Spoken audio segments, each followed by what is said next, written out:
अस्सलामुअलैकुम बच्चों। जनाब Babubhai Sopariwala girls primary school, home learning, कक्षा 7, विषय हिंदी। बच्चों, निबंध लेखन हमने अपनी गई वीडियो में देखा था। निबंध लेखन आज हम देखेंगे क्रम 2 वर्षा ऋतु। यह निबंध के अनुक्रमणिका में भी आप लोगों को जैसे पहले निबंध में लिखा था वैसे ही लिखना है, क्रम 2 वर्षा ऋतु विषय में। और आज का दिनांक लिखनी है।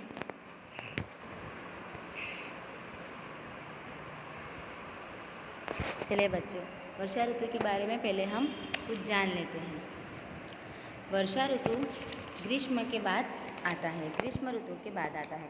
ग्रीष्म यानी कि बहुत सी गर्मी, इतनी गर्मी जब पड़ने लगती है कि नदी नाले तालाब सब सूख जाते हैं।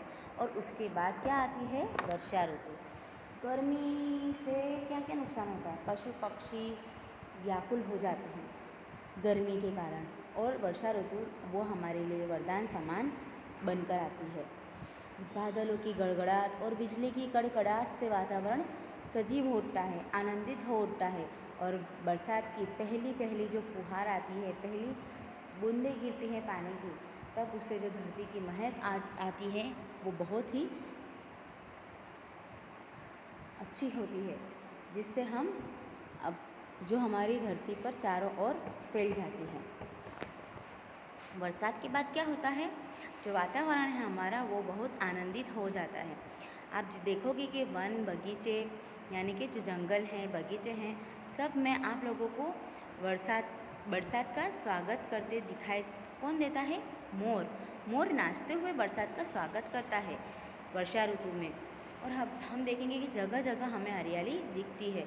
पपीहा जो बरसात के मौसम में ही दिखता है, वह अपनी पी पी कुहार करके अपनी आवाज़ लगाकर वर्षा ऋतु में आ जाता है। और जिससे वो पपीहे की जो आवाज़ है उससे वातावरण और भी आनंदमय हो जाता है।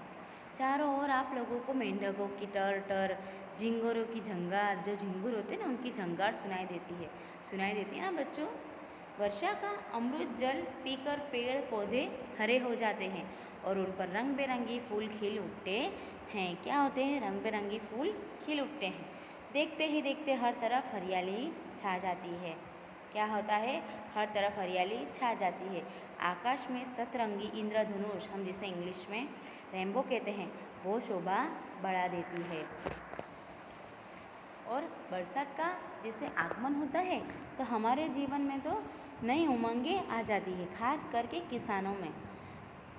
छोटे छोटे बच्चे वर्षा के गीत गाते हुए बाहर निकल पड़ते हैं, नाचते हैं, गाते हैं, बरसात में नहाते हैं। और कितने तो कागज़ की नावें बनाते हैं जो बरसात के पानी जो आते हैं ना उसमें बहने के लिए रख देते हैं। और किसानों की तो खुशी का ठिकाना ही नहीं रहता। कभी कभी क्या होता है? अतिवृष्टि, मतलब कि बहुत ज़्यादा बारिश गिरने पर नदियों में बाढ़ आ जाती है।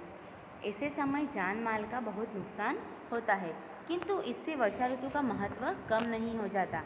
बराबर है, वर्षा ऋतु में जान माल का नुकसान तो होता है लेकिन इससे इसका महत्व कम नहीं हो जाता। जल तो हमारा जीवन है और हमें बरसात से ही यह जल मिलता है, इसलिए वर्षा ऋतु जीवन देने वाली ऋतु है। चलिए बच्चों, अब हम अपने निबंध की ओर बढ़ते हैं। देखिए, यह पहला परिच्छेद यानी कि पहला फकरा है। आप लोगों को हर परिच्छेद एक फकरा पूरा हो जाए तो एक लाइन छोड़कर दूसरा फकरा लिखना है। ग्रीष्म ऋतु की प्रचंड गर्मी से नदी नाले और तालाब सूख जाते हैं। पशु पक्षी असह्य गर्मी से व्याकुल हो उठते हैं। ऐसे में वर्षा ऋतु वरदान बनकर आती है। बादलों की गड़गड़ाहट और बिजली की कड़कड़ाहट से वातावरण सजीव हो उठता है। बरसात की पहली फुहार से भी भीगी हुई धरती की महक चारों ओर फैल जाती है। यहाँ पर हमारा पहला फकरा पूरा होता है। आप लोगों को मैंने समझौती दी। इस तरह बच्चों, वर्षा ऋतु का आगमन कैसे होता है?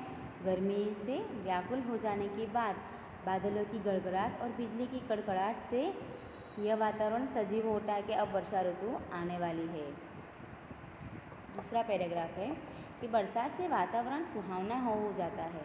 वनों और बगीचों में नाचते हुए मोर बरसात का स्वागत करते हैं। पपी है कि पीपी वर्षा ऋतु के वातावरण को और भी आनंदमय बना देती है। वर्षा ऋतु में जो ये पपी है, जो हमारा पक्षी है, ये खासकर वर्षा ऋतु में पानी पीने आता है और इसकी पीपी से भी हमारा जो वातावरण है वो आनंदमय हो उठता है। लगता है कि अब तो आ ही गई है। क्या आई गई है? वर्षा ऋतु। चारों ओर मेंढकों की टर टर और झिंगुरों की झनकार सुनाई देती है। क्या है? हमें मेंढकों की टर टर जो आवाज़ है ना उन लोगों की, वो और झिंगुरों की झनकार, जो झिंगुर रात में आवाज़ करते हैं ना, उनकी सुनाई देने लगती है। बच्चों, ये पैराग्राफ यहाँ पर अधूरा है। इसके साथ का पैराग्राफ है, वर्षा ऋतु का अमृत जल पीकर पेड़ पौधे हरे हो जाते हैं और उन पर रंग बिरंगी फूल खिल उठते हैं। देखते ही देखते हर तरफ हरियाली छा जाती है। आकाश में सतरंगी इंद्रधनुष की शोभा देखते ही बनती है। यहाँ पर यह फकरा पूरा होता है। यहाँ पर शुरू होता है यहाँ से और यहाँ पर पूरा होता है। वर्षा ऋतु का जो अमृत जल है, जो पानी है, वो पीकर पेड़ पौधे क्या हो जाते हैं? हरे हो जाते हैं और उन पर रंग बिरंगी फूल खिल उठते हैं। देखते ही देखते हमें हर तरफ हरियाली छाई दिखाई देती है। हर तरफ हरियाली छा जाती है। आकाश में सतरंगी इंद्रधनुष की शोभा भी बढ़ जाती है। तीसरा पैराग्राफ है हमारा कि बरसात का आगमन जल जीवन में नई उमंगें भर देता है। छोटे छोटे बच्चे वर्षा के गीत गाते हुए बाहर निकल पड़ते हैं। कुछ बच्चे वर्षा के जल में कागज़ की नावें तैराते हैं। किसानों की खुशी का ठिकाना नहीं रहता। क्या होता है? बरसात का आगमन जो होता है उससे जल जीवन में हमारी नई उमंगें भर जाती है। छोटे छोटे बच्चे क्या करते हैं? वर्षा ऋतु में गीत गाते हुए बाहर निकलते हैं। कौन सा गीत? आओ रे बरसात गे बरियो बरसात, ऊनी ऊनी रोटली ने कारेलानु शाक। ये भी है। फिर बरसात के अलग अलग गीत है जो बच्चे पढ़ते हैं, बराबर ने। वो सब गाते हुए बच्चे बाहर निकलते हैं और कई बच्चे तो क्या करते हैं, जो कागज़ की नावें बनाते हैं और पानी में उसे तैरने के लिए छोड़ देते हैं। और हमारे सबसे महत्वपूर्ण किसान जो है, उनकी तो खुशी का ठिकाना नहीं रहता। क्यों? क्योंकि वो यही बरसात में अपने जो पाक है, अनाज है, वो उगाते हैं। यहाँ पर हमारा यह फकरा, तीसरा फकरा पूरा होता है और यहाँ पर पूर्ण होता है। अब हमारा ये चौथा फकरा। कभी कभी अतिवृष्टि से नदियों में बाढ़ आ जाती है। ऐसे समय जान माल का बहुत नुकसान होता है, किंतु इससे वर्षा ऋतु का महत्व कम नहीं होता। जल तो हमारा जीवन है और ये हमें वर्षा से ही मिलता है, इसलिए वर्षा ऋतु जीवन देने वाली ऋतु है। यहाँ पर हमारा ये फकरा पूरा होता है और निबंध। क्या होता है बच्चों? अतिवृष्टि, मैंने आप लोगों को समझा है कि कभी कभी अतिवृष्टि यानी कि ज़्यादा बरसात गिरने से क्या होता है? नदियों में बाढ़ आ जाती है। हर तरफ हमें बाढ़ दिखाई देती, पानी ही पानी दिखाई देता है, जिससे क्या होता है? उस समय जान माल का, लोगों की जान भी चली जाती है और लोगों के माल, जो घर वर है, उनका भी बहुत नुकसान होता है। वर्षा ऋतु का इससे महत्व कम नहीं हो जाता। जल तो क्या है? हमारा जीवन है और हमें बरसात से ही जल मिलता है, इसलिए वर्षा ऋतु को क्या कहते हैं? जीवन देने वाली ऋतु भी कहते हैं। बच्चों, आप लोगों को यह निबंध अपनी नोट में और निबंध की नोट में दोनों में लिखना है एक बार। Thank you.